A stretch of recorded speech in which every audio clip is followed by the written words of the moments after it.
रूस यूक्रेन की जंग रोकने वाले पापा छत्तीसगढ़ की हिंसा क्यों नहीं रोक पाए? मणिपुर की भी नहीं रोक पाए थे। छत्तीसगढ़ का एक बाजार है बलौदा बाजार। वैसे तो बड़ा शांत बाजार है, लेकिन 10 जून को भीड़ ने जिला कलेक्ट्रेट में तोड़फोड़ की और बिल्डिंग में आग भी लगा दी।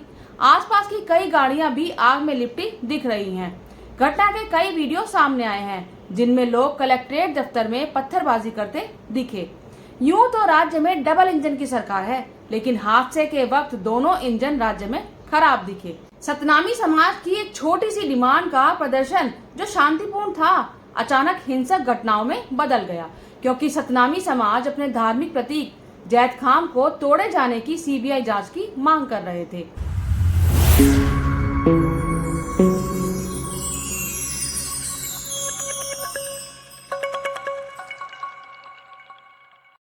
हेलो एंड वेलकम दोस्तों, मैं हूं वंदना और आप देख रहे हैं लीगल चॉइस। दोस्तों, छत्तीसगढ़ के सतनामी समाज का पूरा किस्सा क्या है?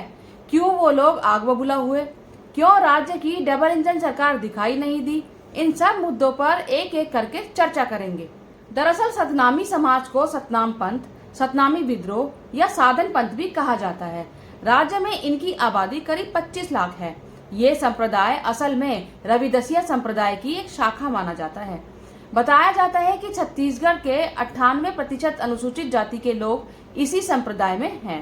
सतनाम समाज के प्रवर्तक बाबा गुरु घासीदास की तपोभूमि गिरौदपुरी में है और ये हिंसक घटना गिरौदपुरी से ही जुड़ी हुई है। दरअसल सतनामी समाज की कहानी शुरू होती है बाबा गुरु घासीदास से। बाबा घासीदास का जन्म 18 दिसंबर 1756 को बलौदा बाजार के गिरौदपुरी नामक गांव में महंगू दास के घर हुआ था। इनकी माता का नाम अमरौतिन था। घासीदास ने बचपन से कई चमत्कार दिखाए, जिसका लोगों पर काफी प्रभाव पड़ा। ऐसा भी कहा जाता है कि गुरु घासीदास को ज्ञान की प्राप्ति रायगढ़ जिले के सारगढ़ तहसील के एक गांव के बाहर पेड़ के नीचे तपस्या करते हुए हुई थी। आज यहाँ बाबा घासीदास की स्मृति में पुष्प वाटिका बनी हुई है। इसके बाद घासीदास ने सत्य की तलाश के लिए अपने ही गांव गिरौदपुरी के जंगल में छाता पहाड़ गुफाओं पर समाधि लगाई। गिरौदपुरी में ही आश्रम बनाया। घासीदास ने सोना खान के जंगलों में सत्य और ज्ञान की खोज के लिए लंबी तपस्या भी की। गुरु घासीदास ने किसी भी तरह की कोई शिक्षा प्राप्त नहीं की थी। उन्होंने तप और आत्मबल से महाज्ञानी की उपाधि हासिल की थी। इनके प्रभाव के चलते लाखों लोग इनके अनुयायी हो गए। इस प्रकार छत्तीसगढ़ में सतनाम पंथ की स्थापना हुई। इस संप्रदाय के लोग घासीदास को अवतारी पुरुष के रूप में मानते हैं। गुरु घासीदास ने 7 वचन से सतनामी समाज यानी कि सतनाम पंथ की स्थापना की थी, जिसमें सतनाम पर विश्वास, मूर्ति पूजा का निषेध, वर्ण भेद से परे, हिंसा का विरोध, व्यसन से मुक्ति, पर स्त्री गमन की वर्जना और दोपहर में खेत न जोतना है। 1850 में गुरु घासीदास की मृत्यु के बाद इनकी शिक्षाओं को उनके बेटे गुरु बालक दास ने आगे बढ़ाया। आज इनके करोड़ों अनुयायी हैं। गिरौदपुर में ही जहां पर गुरु घासीदास ने तपस्या की, वहां पर इनके अनुयायियों ने मंदिर बनवाया, जिसे अमर गुफा के नाम से जाना जाता है। यहीं पर जैत खाम की स्थापना की गई।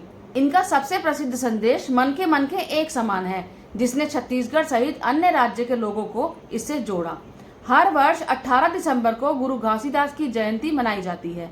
इस अवसर पर सतनामी समाज के लोग जैत खाम की पूजा कर सफेद झंडा चढ़ाते हैं। साथ ही जैत खाम में ठेठ छत्तीसगढ़िया रोटी पीठा, जो कि एक मिठाई है, वो भी चढ़ाई जाती है। बाबा की जयंती पर सतनामियों द्वारा एक खास नृत्य किया जाता है, जिसे पंथी नृत्य कहा जाता है। गुरु घासीदास की जन्मस्थली गिरौदपुरी में एशिया के सबसे बड़े जैत खाम की स्थापना की गई है। जैत खाम सतनामियों के सत्य नाम का प्रतीक स्तंभ है। सतनाम पंथ को मानने वाले लोगों द्वारा एक खंबे की आकारनुमा चीज पर सफेद झंडा लगा दिया जाता है। इसे ही जैत खाम कहा जाता है। जैत खाम को शांति, एकता और भाईचारे का प्रतीक माना जाता है। हालांकि गिरौदपुरी की अमर गुफा में जो जैत खाम बना है, वो आधुनिक तकनीक से बनाया गया है। ये दिल्ली में स्थित कुतुब मीनार से भी ऊंचा है। इसी जैत खाम पर बीते महीने 15 से 16 मई की रात को असामाजिक तत्वों द्वारा हमला किया गया था, जिसके बाद सतनाम समाज गुस्से में था और सीबीआई जांच की मांग कर रहा था। लेकिन दोनों इंजन चुनाव में व्यस्त थे, 400 पार करने में लगे थे।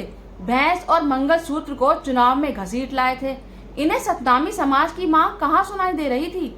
मामला 16 मई से 10 जून तक आ पहुंचा। जब कोई सुनवाई नहीं हुई, बहरी सत्ता 272 के जुगाड़ में लगी थी, तब सतनामी समाज गुस्से में उबल पड़ा, क्योंकि आरोप है कि प्रशासन दोषियों को बचा रहा है। इससे सतनामी समाज का आंदोलन हिंसक हो गया और तब कहीं जाकर राजकीय इंजन को उनकी आवाज सुनाई दी। वो भी तब जब कांग्रेस नेता भूपेश बघेल ने उनसे बार बार शांति की अपील की और सवाल ये बन गया कि रूस यूक्रेन की जंग रुकवाने वाले पापा छत्तीसगढ़ हिंसा क्यों नहीं रोक पाए। आप इस बारे में क्या सोचते हैं? अपनी राय कमेंट बॉक्स में जरूर दीजिएगा। मेरी इस वीडियो को लाइक कीजिएगा, शेयर कीजिएगा और मेरे इस चैनल को सब्सक्राइब जरूर कीजिएगा। जय हिंद, जय भारत।